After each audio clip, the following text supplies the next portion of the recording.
दोस्तों नमस्कार। मैं प्रशांत कौशिक संवाद इंडिया मंच पर आप सभी का हार्दिक स्वागत करता हूं, हार्दिक अभिनंदन करता हूं। जैसे आप सभी जानते हैं संसद सत्र का पहला दिन है और आज शपथ दिलाई जा रही है जो निर्वाचित नए सांसद हैं और उसके बाद ये प्रक्रिया लगातार चलती रहेगी और उसके पश्चात भी संसद सत्र की जो गतिविधियां हैं, जो प्रक्रिया है वह लगातार एक-एक दिन के पश्चात अपने नए रूप में सामने आती रहेंगी। और इस बार की जो संसद है, इस बार का जो संसद का गणित है, जिस तरह से विपक्षी दलों की संख्या इस संसद में बढ़ी है, उसने अगर हम बात करें एनडीए सरकार की या मोदी सरकार कहें या बीजेपी सरकार कहें, उसके पिछले 2 कार्यकाल की तुलना में इस बार विपक्षी दलों की जो ताकत है संसद के अंदर, वह काफ़ी बड़ी संख्या में सामने आई है। जिस तरह से पिछले 2 कार्यकाल की बात करें अगर मोदी सरकार की, तो उन्होंने जिस तरह से विपक्षी दलों की अनदेखी उन 2 कार्यकाल में की है, क्या इस बार उनके लिए संभव हो पाएगा? और क्या ये जो सरकार का मुहूर्त है, क्या इस बार वह खराब हो गया है? क्योंकि जिस तरह से शपथ ग्रहण के पश्चात लगातार विभिन्न तरह के मुद्दे सरकार के लिए परेशानी पैदा कर रहे हैं, चाहे वो रेल दुर्घटना का मामला हो या नीट पेपर लीक का मामला हो या अन्य जो प्रवेश परीक्षा के पेपर होने थे, वह कई स्थगित भी हो गए हैं और तमाम तरह की चर्चाएँ लगातार इस तरह की सामने आ रही हैं, जो सरकार के लिए परेशानी का कारण बन रही है। वहीं विपक्षी दलों के दृष्टिकोण से बात करें तो उनका जो संख्या बल है इस बार, वह काफ़ी बढ़ गया और वह विपक्षी दलों का उत्साह बढ़ा रहा है। और विपक्षी दल पूरी मुस्तैद हैं संसद के अंदर और संसद के बाहर सरकार को घेरने के लिए। वह तमाम मुद्दों पर भी सरकार को अभी से घेरने लगे हैं। तो इस बार का संसद में जो संख्या है या जो तस्वीर सामने आएगी, किस तरह की आएगी और सरकार जो मुद्दे एकदम ज्वलंत मुद्दों की तरह सामने खड़े हुए हैं, उनका मुकाबला वह कैसे करेगी? किस तरह से विपक्षी दलों का मुकाबला करेगी? इन सब बातों पर चर्चा करने के लिए हमारे साथ देश के बहुत ही वरिष्ठ पत्रकार इस चर्चा में शामिल हैं। उनका परिचय मैं आप सभी से करा देता हूँ। मैं सुनील शुक्ल जी जुड़े हुए हैं इलाहाबाद से, बहुत ही सीनियर जर्नलिस्ट हैं, अनेक वर्षों का पत्रकारिता का अनुभव है। बहुत-बहुत स्वागत करता हूँ, बहुत-बहुत अभिनंदन करता हूँ। तो सुनील जी, जैसे कि आज संसद सत्र शुरू हो गया है और आज जो नए निर्वाचित सांसद हैं, वह शपथ ले रहे हैं और लेकिन साथ ही तमाम मुद्दे ऐसे सामने खड़े हो गए हैं सरकार के सामने कि संसद का आधिकारिक रूप से सत्र भी शुरू नहीं हुआ है, लेकिन तमाम मुद्दों ने सरकार को कहीं न कहीं घेर लिया है। चाहे वो नीट पेपर का मामला हो या परीक्षा स्थगित होने का मामला हो या रेल दुर्घटना का मामला हो, तो ऐसे में सरकार की जो वर्तमान की स्थिति है, उसको आप किस तरह से आकलन कर पा रहे हैं? पूरी विपक्षी दलों की जो संख्या जो बढ़ी है इस बार संसद के अंदर, वह सरकार के लिए क्या और परेशानी का कारण बन सकती है? धन्यवाद प्रशांत जी। 2010, 2014 और 2019 में जो गठित हुई थी लोकसभा, यानी कि 16वीं लोकसभा और 17वीं लोकसभा, अगर उसके लिहाज से अगर आप बात करेंगे तो यह 18वीं लोकसभा बदली हुई है। भारतीय संसदीय इतिहास में एक संभवतः पहली बार इतना मजबूत विपक्ष लोकसभा में मौजूद है। इतनी बड़ी संख्या में अनुभवी और व्यापक जनादेश के साथ कई राजनीतिक दल ऐसे हैं जो विपक्ष में हैं और उन्होंने व्यापक जनादेश लेकर के लोकसभा में अपने पहुंचे हुए हैं। तो एक मजबूत विपक्ष है जो भारतीय जनता पार्टी की रीत नीति कार्य करने के तौर तरीके सोच सबसे विपरीत है और भारतीय जनता पार्टी के खिलाफ न केवल अपने राज्यों में बल्कि अलग अलग मुद्दों पर राष्ट्रीय स्तर पर भी उनके खिलाफ लड़ रहे हैं, उनका विरोध कर रहे हैं। तो यह लोकसभा एकदम बदली हुई है और भारतीय जनता पार्टी के पास भी बहुमत नहीं है। एनडीए को लेकर के उन्होंने बहुमत बनाया है और वह एनडीए जो पिछले 2 बारों में 14 में और 19 में 16वीं लोकसभा और 17वीं लोकसभा भी बहुत मायने मतलब नहीं था। बार-बार केवल कहा जाता है मोदी सरकार, मोदी की गारंटी, मोदी के वायदे, केवल मोदी जी के इर्द-गिर्द ये पूरी सरकार थी, मोदी जी के नाम से सरकार संबोधित की जाती थी। ये सभी हालात बदले हुए हैं। तो चूंकि एक मजबूत विपक्ष है और सरकार के खिलाफ एकजुट है, सरकार के काम करने के तौर तरीकों को लेकर के उनके मन में एक तरह का असंतोष है और उस असंतोष को चुनाव के दौरान भी व्यक्त करते रहे हैं। तो एक मेरा मानना है कि लोकसभा पर उसका असर पड़ेगा, लोकसभा की कार्रवाई पर उसका असर पड़ेगा। क्योंकि जो विपक्ष है, ये एक ऐसा विपक्ष है जो भारतीय जनता पार्टी के साथ कहीं खड़ा होने के लिए तैयार नहीं दिखेगा। राष्ट्रीय हित के मुद्दों की बात नहीं करता, लेकिन जो राजनीतिक मुद्दे हैं, उन मुद्दों पे वो उनके साथ खड़ा होता हुआ दिखाई नहीं पड़ेगा। तो एक विरोध होगा, व्यापक विरोध होगा।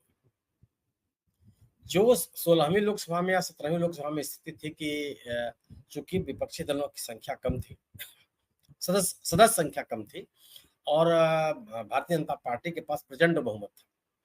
तो जो जिस तरीके से संसद की कार्रवाई संचालित की जाती थी या विपक्ष को अनदेखा करने के प्रयास किए गए या मान्य परंपराओं की अवहेलना की गई, उसको वह हालात बनने नहीं पाएंगे। अगर बनेंगे, बनाने का प्रयास किया जाएगा, सरकार द्वारा विपक्ष की अनदेखी करने की कोशिश की जाएगी, तो निश्चित रूप से उसका बहुत ही गंभीर प्रतिकार होगा, गंभीर विरोध होगा। तो विपक्ष की मजबूत मौजूदगी से मेरा मानना यह है कि सरकार के ऊपर एक तरह का अंकुश होगा और सरकार को अपने कामकाज के तौर तरीके में 2017 या 16वीं 17वीं लोकसभा की तुलना में परिवर्तन लाना पड़ेगा। अगर वो परिवर्तन नहीं लाती है तो एक गतिरोध की स्थिति बन सकती है। मुझे इस बात का भी अंदेशा कि गतिरोध की स्थिति बन सकती है और सदन के कार्य संचालन में दिक्कतें आएंगी अगर सरकार ने अपना रवैया नहीं बदला। अभी पहला सत्र है, आप सोचिए कि नीट में का मामला सामने आ गया। नीट का मामला केवल प्रश्न पत्रों के लीक होने का ही मामला नहीं है। नीट का मामला इस बात का है कि प्रश्न पत्र लीक होने की जानकारी के बावजूद, एफआईआर दर्ज होने के बावजूद भी उसकी अवहेलना की गई और वो दर्ज कर ली, परीक्षा परिणाम घोषित कर दिए गए। मूल्यांकन के तौर तरीकों को लेकर के लोगों के मन में नाराजगी है कि जो नीट के परीक्षा के मूल्यांकन का तरीका है, जो मानक है, उसके विपरीत लोगों के नंबर मिले हैं। 67 लड़के नीट के इतिहास में पहली बार, मेडिकल प्रवेश परीक्षा के इतिहास में पहली बार 67 लड़के जितना प्राप्तांक था वो उनका पूर्णांक में बदल गया। तो ये तमाम कारण हैं, केंद्रों के निर्धारण को लेकर के लोगों के मन में सवाल है। तो नीट का मसला केवल प्रश्न पत्र लीक होने का सवाल नहीं है, युवाओं के भविष्य के साथ खिलवाड़ का मसला है, युवाओं की योग्यता के साथ खिलवाड़ करने का मसला है। योग्यता की पहचान करने वाले परीक्षा को मजाक बना देने का एक सवाल है। उसी तरह से रेल की दुर्घटना की आपने चर्चा की। जो सरकार बार-बार ये दावा करती रही है कि वह तकनीकी रूप से रेल को संपन्न बनाने, मजबूत बनाने और यात्रा को सुरक्षित बनाने के तमाम प्रयास कर रही है। उस सरकार के दौर में ही इतनी दुर्घटनाएँ हो गई, उसकी जवाबदेही किसी पर नहीं तय की गई, कोई कार्रवाई नहीं की, रेल मंत्रियों ने अपने स्तर पर नैतिक रूप से जिम्मेदारी भी नहीं लिया। ये भी बड़ा मुद्दा है। लोकसभा अध्यक्ष के निर्वाचन का मुद्दा है कि लोकसभा अध्यक्ष कौन होगा? क्या जो पार्टी सबसे बड़ी पार्टी है, सरकार बना रही है, उसका अध्यक्ष होगा? या जो परंपरा रही है या जिस परंपरा का पालन किया है मिली-जुली सरकारों ने, गठबंधन सरकारों ने, उस परंपरा का पालन होगा। उस परंपरा में यह है कि जो सबसे बड़ा दल है, उसके सहयोगी दलों का लोकसभा का अध्यक्ष बनता रहा है। अगर आप याद कीजिए एनडीए की सरकार में अटल बिहारी वाजपेयी जी की सरकार थी, टीडीपी के सहयोग से चल रही थी। टीडीपी ने अपना अध्यक्ष बनाया और सीएम बालयोगी साहब अध्यक्ष बने। दोनों बार 98 में भी जब सरकार बनी तब भी, जब सरकार गिर गई दोबारा 99 में सरकार बनी तब भी बालयोगी साहब ही अध्यक्ष बनाए, कोई दूसरा अध्यक्ष नहीं बना। बालयोगी साहब की एक दुर्भाग्यवश दुखद मृत्यु हो गई एक दुर्घटना में, तो शिवसेना के अध्यक्ष बनाए गए, मनोहर जोशी साहब अध्यक्ष बने। आप याद कीजिए जब यूनाइटेड फ्रंट की सरकार चल रही थी जिसमें कांग्रेस बाहर से सहयोग दे रही थी, तो कांग्रेस का लोकसभा अध्यक्ष हुआ, पीए संगमा साहब अध्यक्ष बनाए गए। यूनाइटेड फ्रंट के लोग नहीं बने उसमें। उनको 2009 में केवल एक उदाहरण मिलता है जब यूपीए की सरकार बनी और मीरा कुमार जी अध्यक्ष बनाई गई। लेकिन उसमें यह भी है कि यूपीए के समर्थक दलों में किसी ने अध्यक्ष की मांग नहीं की और मीरा कुमार के नाम पर किसी ने विरोध भी नहीं किया। तो एक उसके अलावा एक हमेशा ये रहा है कि सहयोगी दलों के ही अध्यक्ष बनते रहे हैं और जब आप सहयोगी दलों का अध्यक्ष बनाते हैं लोकसभा का तो यह आपसी विश्वास का भी प्रकटीकरण है। सरकार चलाने वाले दलों में किस तरह की समझदारी है, किस तरह का एक दूसरे के प्रति विश्वास है, यह भी प्रमाणित करता है।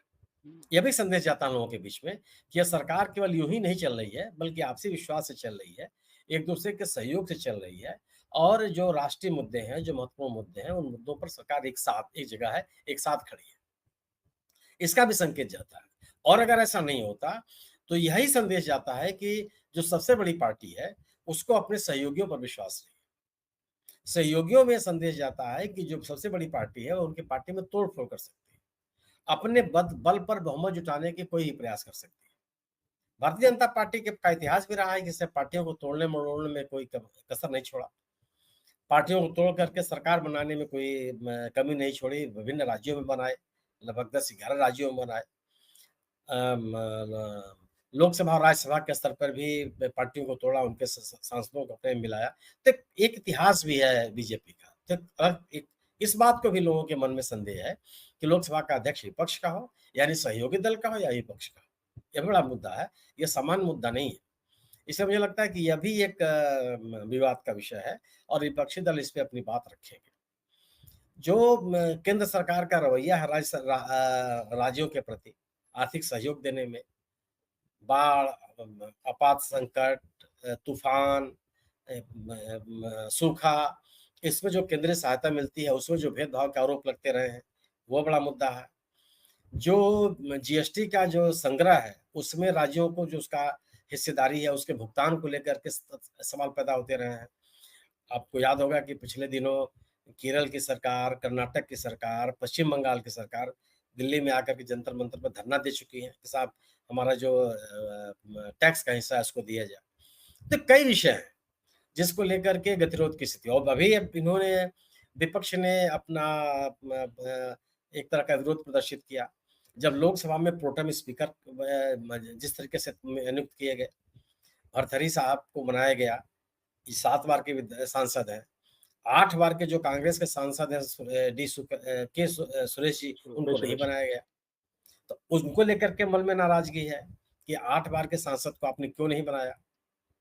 तो ये तमाम इश्यूज है और उसका परिणाम भी आप देखिए कि जिन विपक्षी सदस्यों को प्रोटेम स्पीकर के सहयोग के लिए नामित किया गया था, वो अपना नाम वापस लेते हुए दिख रहे हैं, चाहे सुदीप बंदोपाध्याय हो या सुरेश जी हो या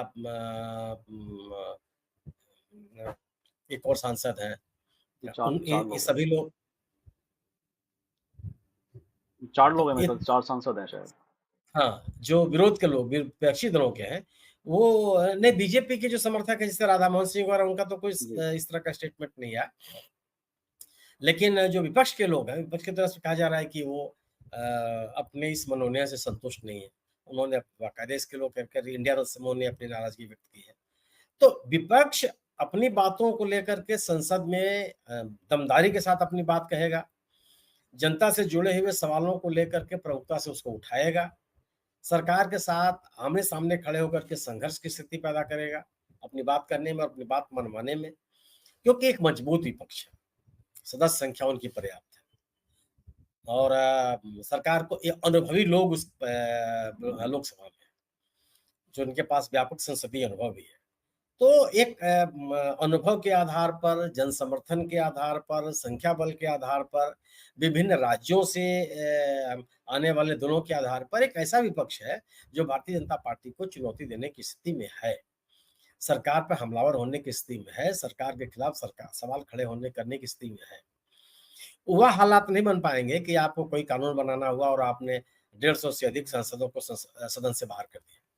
ये स्थितियां नहीं बन पाएंगी और अगर स्थिति बनाने की कोशिश की गई तो मुझे लगता है कि इसका बहुत बड़ा प्रतिकार होगा।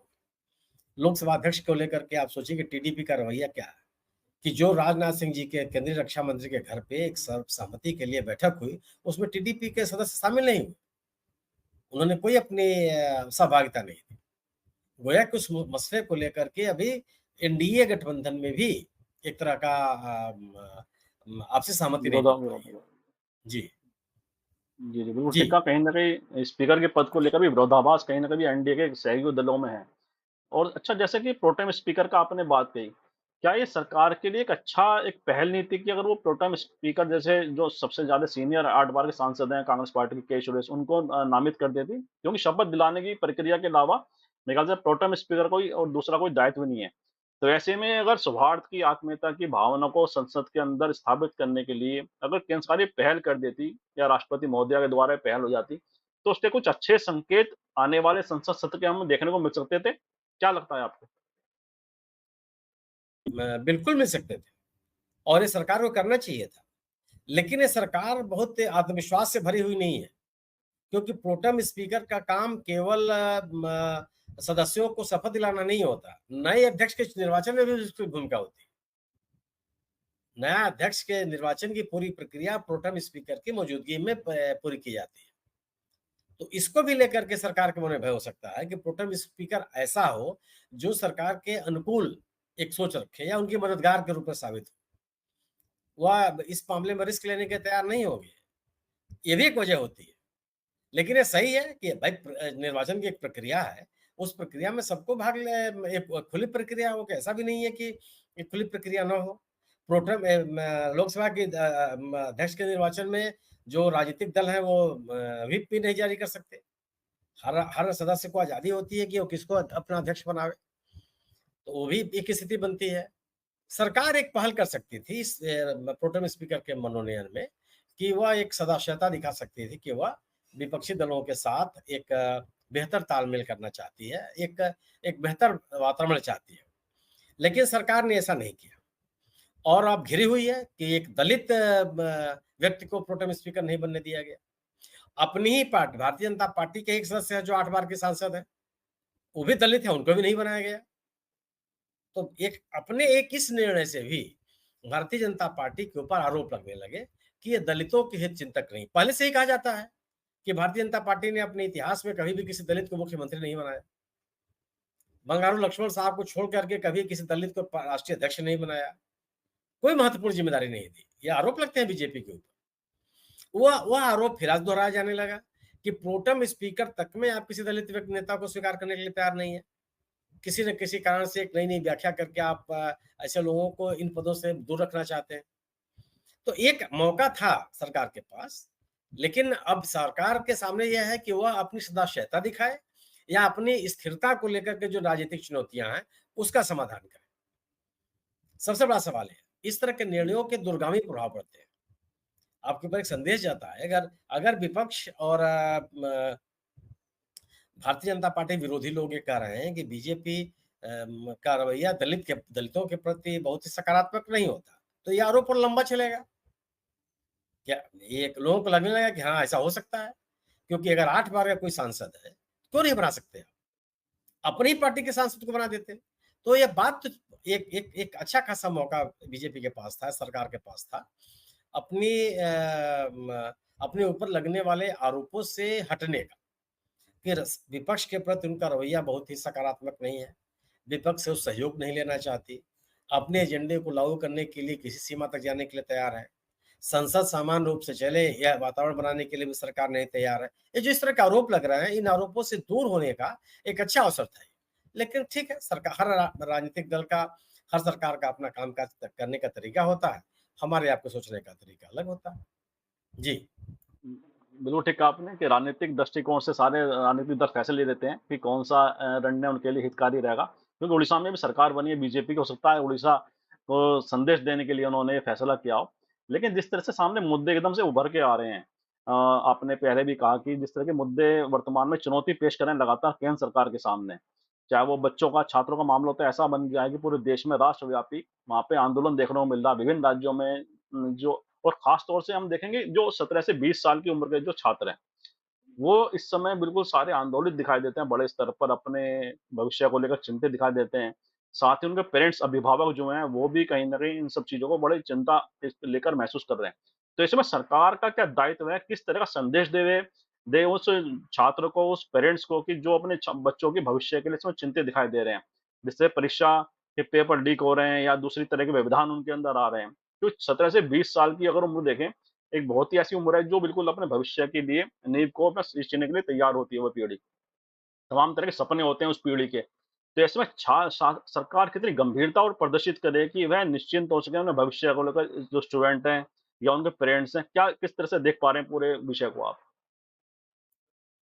नहीं, विद्यार्थियों को तो सरकार ने विश्वास में लेने का कोई प्रयास नहीं किया। बेरोजगार युवकों को विश्वास में लेने का कोई प्रयास नहीं किया। बेरोजगारी इनके एजेंडे में नहीं रही।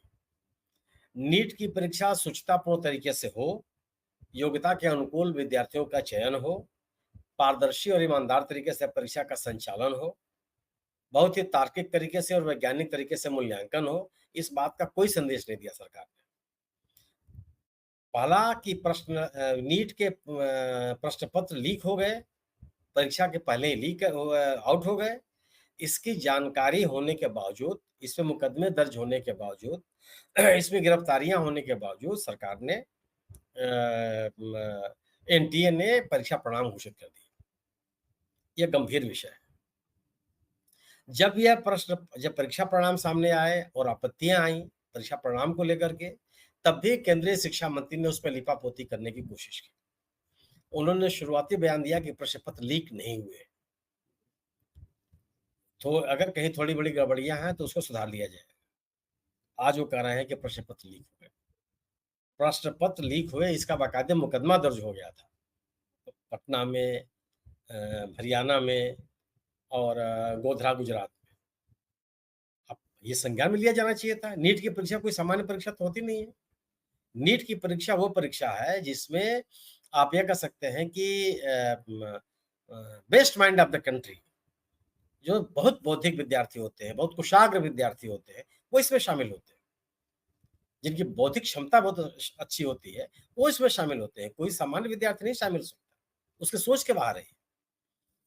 ऐसे कुशाग्र विद्यार्थियों के साथ आपका ये रवैया है, जो सालों-साल मेहनत करते हैं, श्रम करते हैं, उनके अभिभावकों के पैसे खर्च होते हैं, उसके प्रति आपकी यह गंभीर रवैया रहा।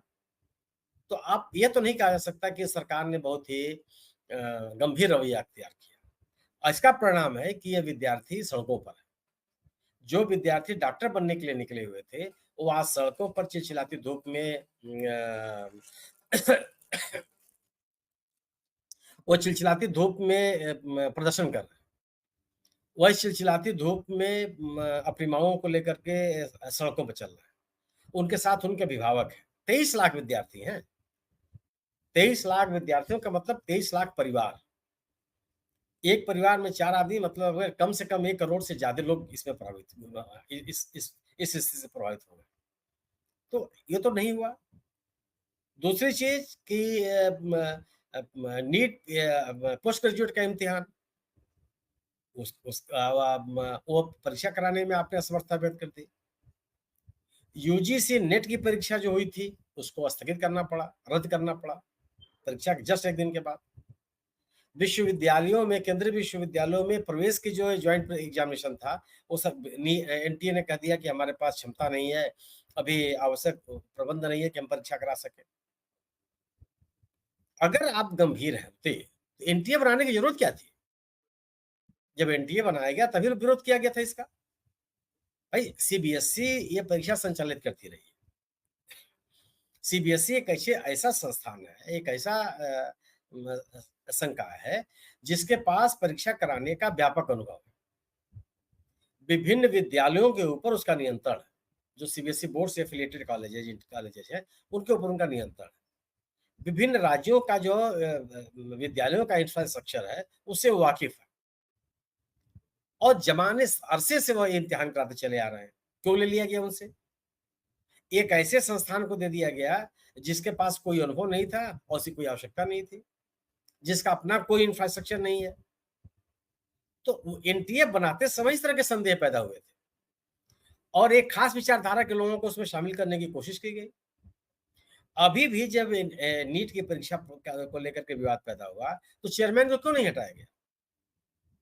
अगर आप पारदर्शिता रखना चाहते हैं, समाज को ये संदेश देना चाहते हैं कि जिन लोगों ने परीक्षा के आयोजन, परिणामों में गड़बड़ियां, डाटाबेस के साथ खिलवाड़, मूल्यांकन पद्धतियों में छेड़छाड़, ये जितने भी आरोप लग रहे हैं, उन सबके खिलाफ कार्रवाई होगी, तो क्या उसमें चेयरमैन शामिल नहीं है? आप केवल एक अधिकारी को हटा करके क्या बताना चाहते हैं? आप यही बताना चाहते हैं कि कार्रवाई कर दिया और ये भी आप जो उसमें गड़बड़ियां हैं, उसको छिपाने का भी प्रयास कर रहे हैं आप। चेयरमैन को नहीं हटना चाहिए, केवल इसलिए कि वो विद्यार्थी परिषद की पृष्ठभूमि से आया हुआ है। ये कोई बात तो नहीं होती। आप आपकी जो विचारधारा है, उस विचारधारा के समर्थन में आप खड़े होंगे या विद्यार्थियों के पक्ष में खड़े होंगे? अनियमितताएं हैं, उसको दूर करने के पक्ष में खड़े होंगे? ये तो आपको तय करना पड़ेगा ना। आप याद कीजिए कि उत्तर प्रदेश में सिपाही भर्ती में क्या हुआ था। 63,000 विद्यार्थियों में पदों के लिए लगभग 60 लाख आवेदन पत्र आए थे। वो परीक्षा आज तक नहीं हो पाई।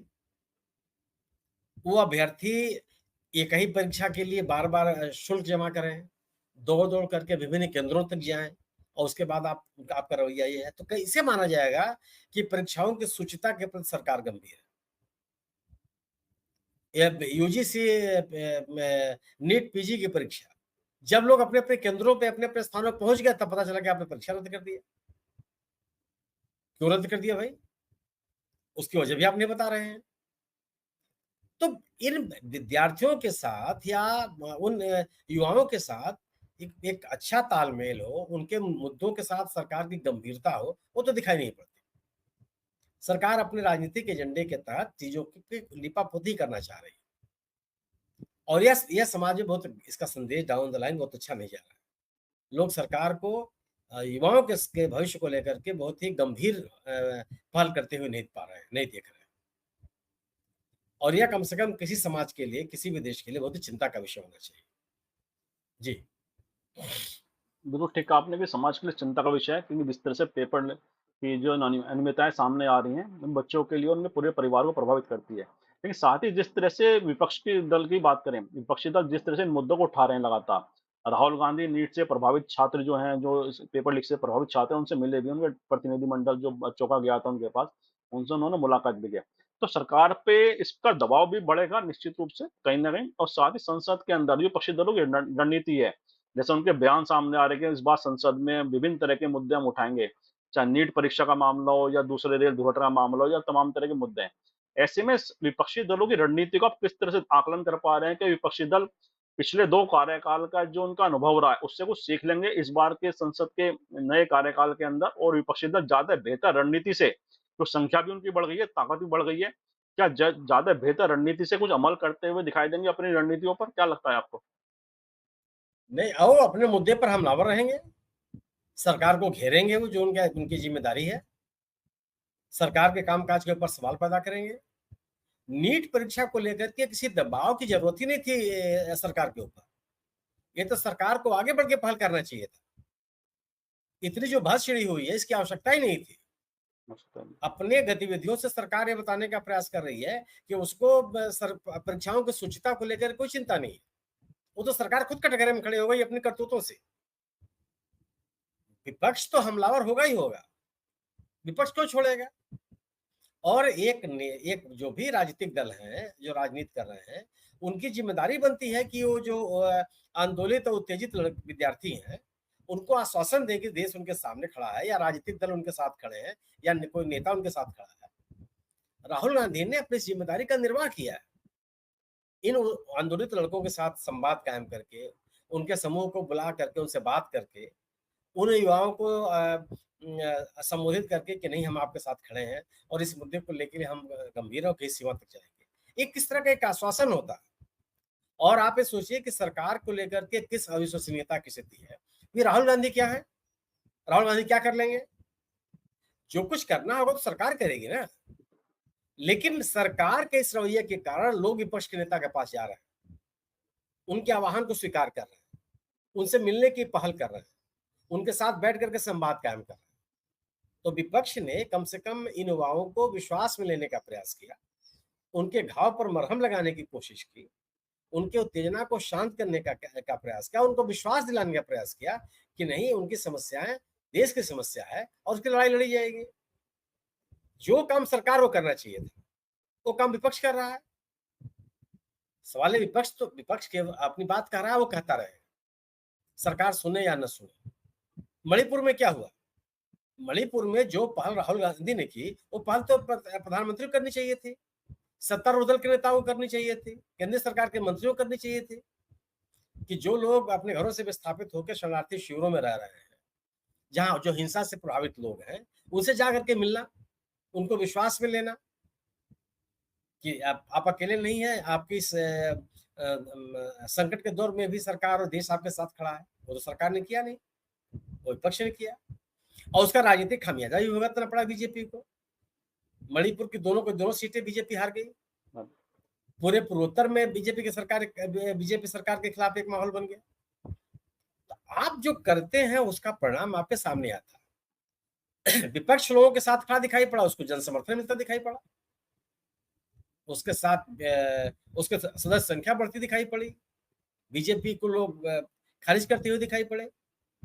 नीट का मसला ऐसा नहीं था, नीट के लिए तो इतनी बहस होनी ही नहीं चाहिए थी। यह दो चीजें है ना, यह जो मेधावी विद्यार्थी हैं उनके साथ एक तरह का मजाक है, अयोग्य योग्यता के स्थान पर अयोग्यता को प्रोत्साहित करने का मामला है। अगर आपके पास योग्य चिकित्सक नहीं होंगे तो आपकी स्वास्थ्य व्यवस्था प्रभावित होगी। समाज के पिछड़े दलित तबके से लोग अगर नहीं आएंगे तो आप उनका सशक्तिकरण नहीं होगा। इस इम्तिहान से ढेर सारे सवाल पैदा हुए और इस सवाल को लेकर के विपक्ष अपनी लड़ाई को तेज करेगा ही करेगा, संसद में भी और संसद के बाहर भी, क्योंकि यह एक ऐसा मुद्दा है जो सीधे सीधे जनता से लोगों को जोड़ता है। 23 लाख परिवारों से जुड़ने की बात है और ये ऐसे परिवार हैं जिन्होंने अपना संसाधन खर्च किया है अपने बच्चों को पढ़ाने में, इस परीक्षा की तैयारी कराने में। इन बच्चों ने एक लंबा समय खर्च किया है परीक्षा अपने को परीक्षा के लायक बनाने के लिए। तो सामान्य चीज नहीं है, ये बड़ा विषय है और मुझे लगता है कि विपक्ष इसको छोड़ेगा नहीं, अपनी बात कहेगा ही कहेगा। और मुझे लगता है कि इसका जन समर्थन भी लोगों को मिलेगा। जी जी, जी, बिल्कुल ठीक कहा कि विपक्ष अपनी बात कहेगा और जन समर्थन भी जिस तरह से एक दिखाई दिया विपक्षी दलों के साथ, उसने उनका विश्वास तो बढ़ा ही दिया। अच्छा, एक बात बड़ी महत्वपूर्ण है इस बार के जिस तरह विपक्षी दलों के बारे में कहा जा रहा है कि इस बार विपक्ष का नेता कि राहुल गांधी अगर बन जाते हैं तो सरकार पर और दबाव बढ़ जाएगा। क्योंकि राहुल गांधी जिस तरह से राष्ट्रीय स्तर पर एकमात्र ऐसे नेता नजर आते हैं जो पूरी मुखरता के साथ सरकार की नीतियों के खिलाफ खड़े दिखाई देते हैं।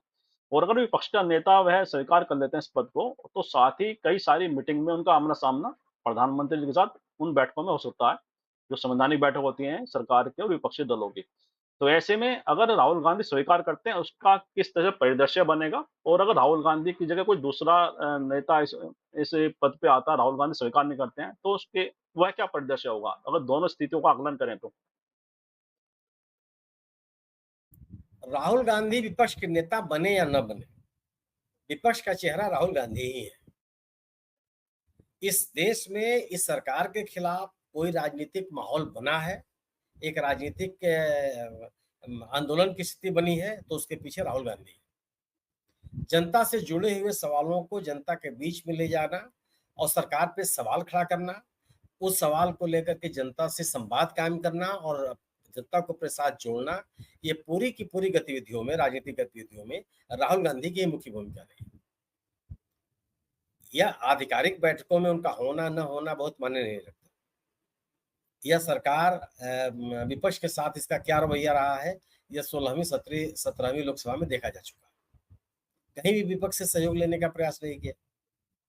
सबसे बड़ी पार्टी के नेता के रूप में ये अधीर रंजन चौधरी विभिन्न समितियों के सदस्य थे। कितना तवज्जो दी उनको, वो तो बाकायदे उन बैठकों से बाहर निकल के उन्होंने बयान दिया कि किस तरह से चयन किए गए हैं। राहुल गांधी की उपस्थिति मात्र से क्या हो जाएगा? यह जरूर है कि एक राजनीतिक दबाव होगा, लेकिन क्या उस राजनीतिक दबाव कब होता है? जब आप उस दबाव को स्वीकार करने के लिए तैयार। अगर वो आप स्वीकार करने के लिए नहीं तैयार होंगे तो आप कोई भी हो, कोई मतलब नहीं उसका। खड़गे साहब राज्यसभा के विपक्ष के नेता है, उससे बड़ा अनुभवी नेता कौन? क्या व्यवहार है उनके साथ? कितने सम्मानपूर्वक आप उनसे बात करते हैं? कितनी बात उनकी बात सुनी जाती है? सवाल नहीं, सवाल है ना कि आप व्यक्ति उस पद पे है, ये भी निर्भर करता है ना कि सामने वाले का रवैया क्या है। क्या खड़गे साहब से ज्यादा अनुभवी नेता है राहुल गांधी? इस देश के गिने चुने नेताओं में है खड़गे साहब, जिनके पास इतना पुराना संसदीय अनुभव और एक साफ सुथरी राजनीति के समर्थक माने जाते हैं। उन्होंने कभी गैर जिम्मेदाराना बात नहीं की। अब एक देश के सबसे बड़ी पार्टियों में से एक पार्टी के राष्ट्रीय अध्यक्ष है वो और विपक्षी नेता भी है। क्या एक उस तरह का सम्मान दिखाई पड़ा आपको पिछले सरकार के द्वारा लोकसभा में? इस समय स्थिति केवल है कि चाहे राहुल गांधी हो, चाहे तृणमूल कांग्रेस हो, चाहे अखिलेश यादव हो, इनके पास व्यापक जन समर्थन है। लोगों ने इनको ताकत दी है कि सरकार से के खिलाफ खड़े हों और सरकार से आँख में डाल करके अपनी बात को कहें। तो जनता से जुड़े हुए सवालों को खड़ा करना ये विपक्ष की ज़िम्मेदारी है और विपक्ष को जनता ने जो ताकत दी है, मुझे लगता है कि इसके आधार पर उनकी उनकी क्षमता बढ़ी है।